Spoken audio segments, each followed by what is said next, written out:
Good morning. Welcome back to My Before Coffee. The podcast is not a podcast. It's basically me just sticking a microphone on as I drive to work. Fun times, right? Fun times. Okie dokie. Welcome back. My name is Kayla. For those of you who are joining in today, I'm a holistic nutritionist. I am a movement. I still need to figure out what I need to say for the movement side of things. Like, I'm qualified in teaching a lot of different fitness modalities and dancing and all that jazz. So I need to figure out what that is, what two words, what one word could describe that. But yes, in a nutshell, I help women, specifically women, manage their hormones, rebalance them, get their guts in order. I do this all naturally, all holistically. We try our best to do everything with food first, and then we add like supplements and that kind of good stuff later. And then I also instruct pole dancing, aerial yoga, Pilates, functional fitness. I am a retired showgirl as well. I used to do that in a past life. Past life meaning like 5 years ago. I think it wasn't that long ago, but yes, you get the gist. So we are jumping in straight into this with a topic. I was doing I'll give you a little bit of context as to why I'm talking about this. So last week I dropped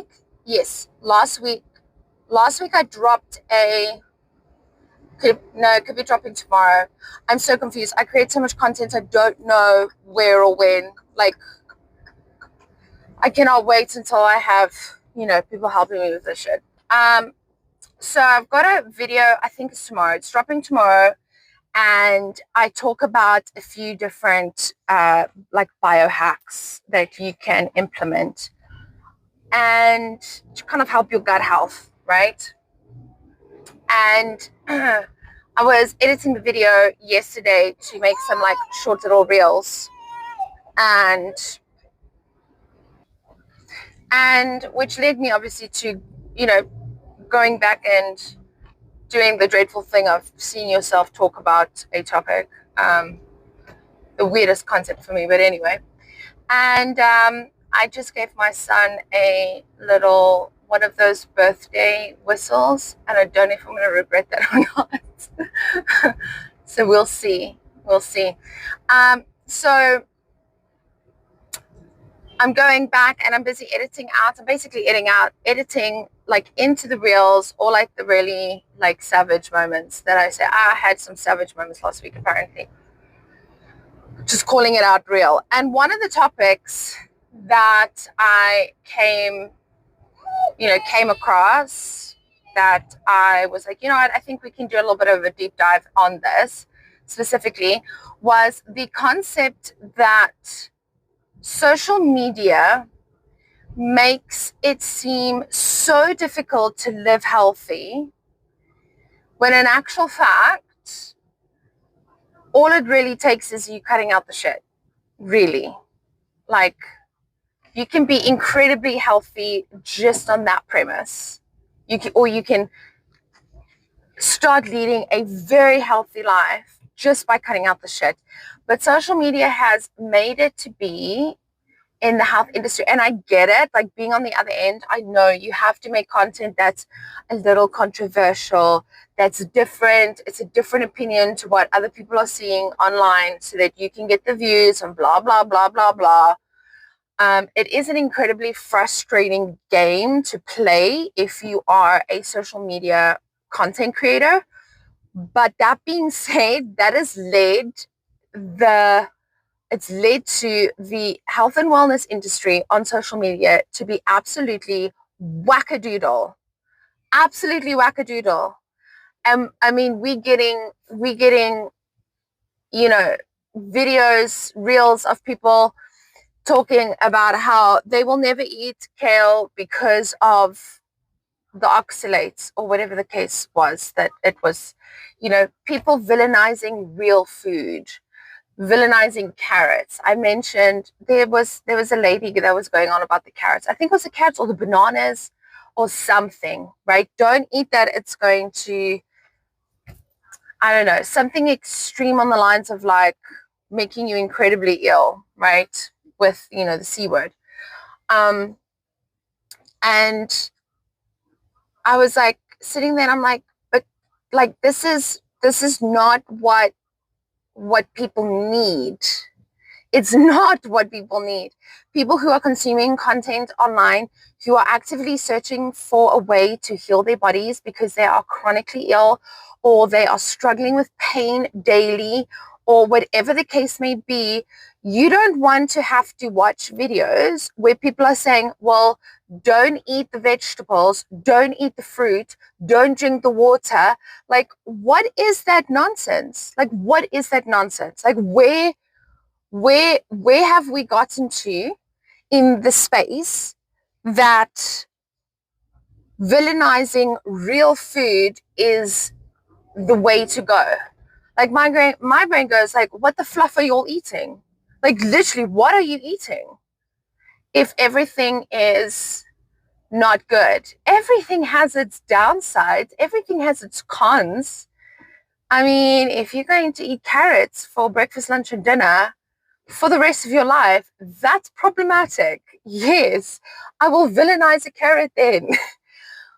But guys, like, I remember saying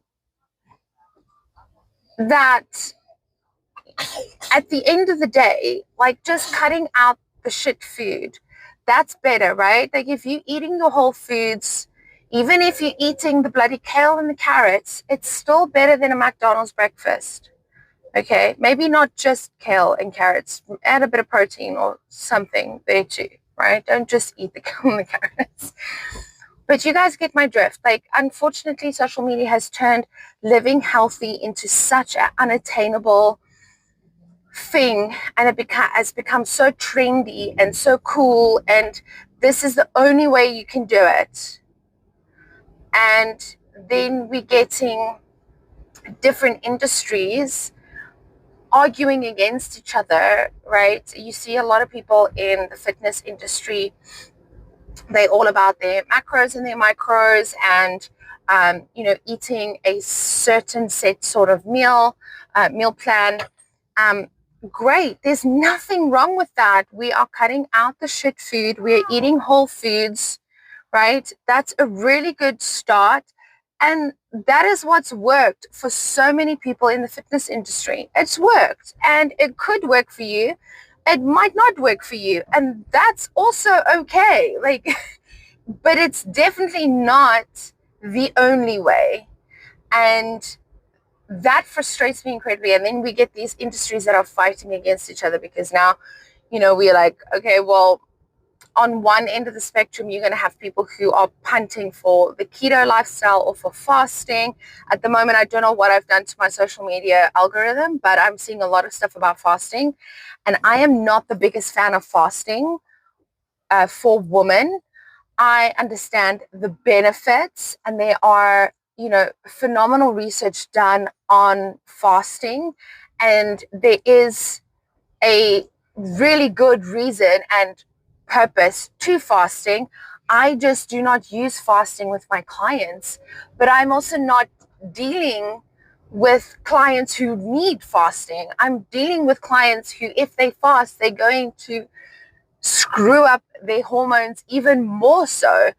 And that's exactly how it should be. You should be seeing all these things instead of, social media or, influencers and people in their field saying this is the only way to do things. Fasting is the only way for you to lose weight. Fasting is the only way that you're going to heal your body. Instead of being like that, saying, going with the approach of like, this is what I believe in. This is what's worked for me. This is what's working for my clients. However, these are the type of people I work with. If you're that type of person, this could be a good thing to look into. But I'm telling you now, not everything is for everyone. And that really, really needs to be clarified and made very clear in the industry. Too many, it's too often do I see people not viewing the entire body, the entire system, and viewing the client as an individual, right? With their own unique history and past and all that good stuff, right? And then unfortunately, we are not people on social media who are punting certain things are not making it vividly clear that these are the type of people that they are working with, or the type of, they're not setting up the archetype of the person who this would be most suited to.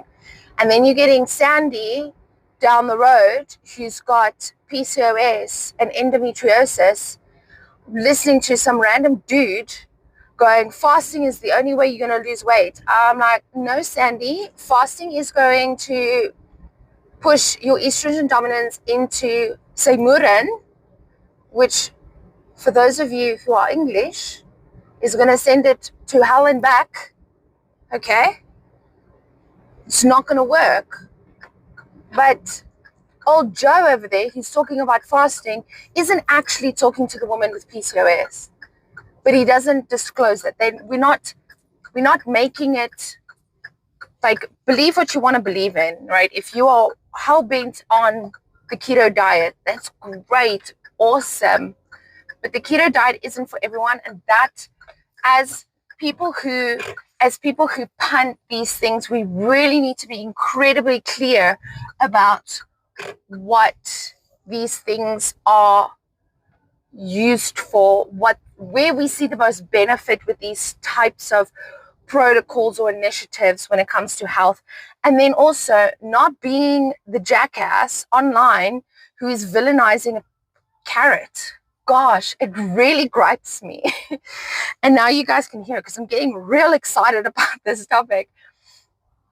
Is the people on there, they want to be controversial and they want to get the views, and it really gripes me because that is not helpful. It is not helpful to the people who are actively trying to look for a solution, who are actively trying to heal their bodies. And you've got old Joe sitting over there saying, don't eat eggs. Eggs are bad for you. Eggs are going to raise your cholesterol. Yeah, probably if you're eating like 24 a day, you probably need to actually eat more than that a day. But like, stop villainizing the real shit, because people, like what I'm assuming, the type of people who are listening to this right now, you're probably looking at these videos and going, I feel absolutely hopeless. I don't know where to turn. I don't know what to do, because everywhere I look, something is bad. Someone's going on, oh, fasting is really good. And then 2 blinks later, 2 videos down the line, you go, oh, fasting's really bad for you.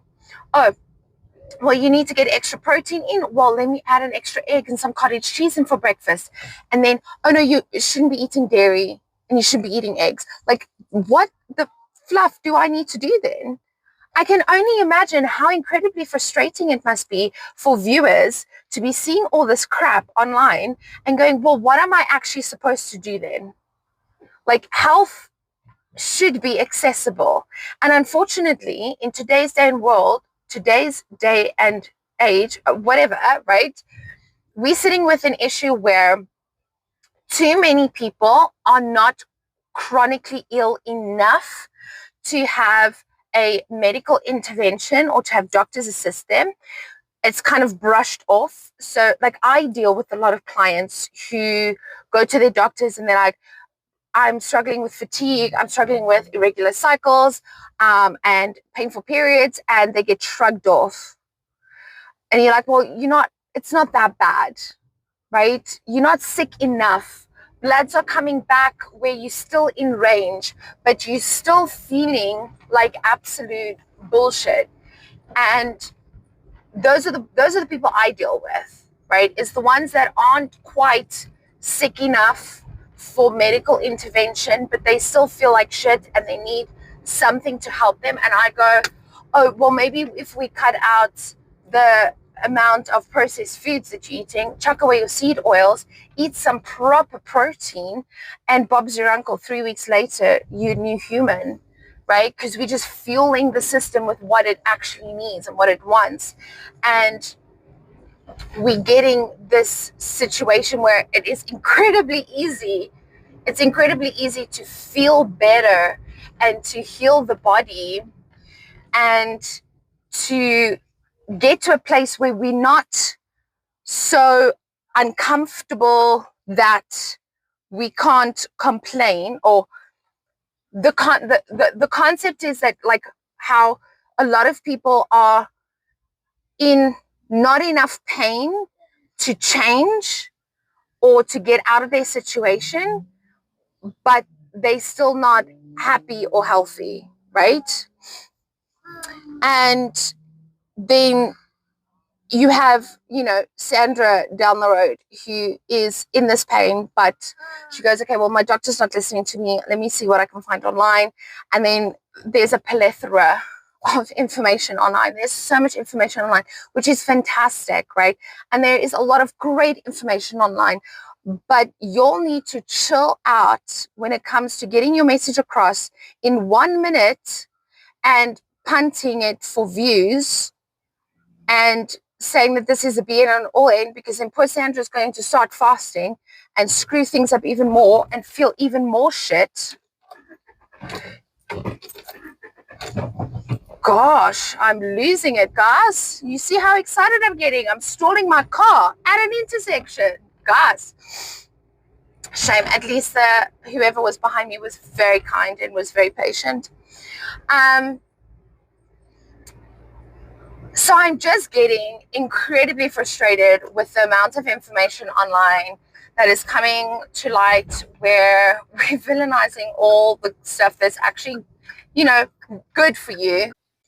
And it's just been so incredibly frustrating for me on my end to see this and think to myself, like, how many women are seeing these things and becoming more and more hopeless by the day, because every Dick, Tom, and Harry on social media is saying that something is bad for you, and it's leading you to going, well, what am I supposed to eat then? Right? What am I supposed to do then? And for me, I got incredibly frustrated with it. Incredibly frustrated, especially with the type of women that I work with are usually, they're busy moms, or they are CEO girlies, burnt out, struggling with hormonal issues or gut issues. They tend to have a busy plate. They tend to be busy women in general. And I mean, which is probably, if we had to really look into it, probably one of the cofactors as to why the body is in such a mess. But those are the type of women that I deal with. And so often am I dealing with these women and they're saying, things like, oh, like, I saw somewhere online that you shouldn't be drinking smoothies in the morning because, it spikes your insulin. And I know that insulin has got something to do with my PCOS. I'm not too sure exactly what's going on, but I just stopped drinking the smoothies. And I'm like, okay, so if you were having a smoothie in the morning, you've stopped drinking the smoothie now in the morning, what are you having instead? No, nothing. I don't have time to make anything else.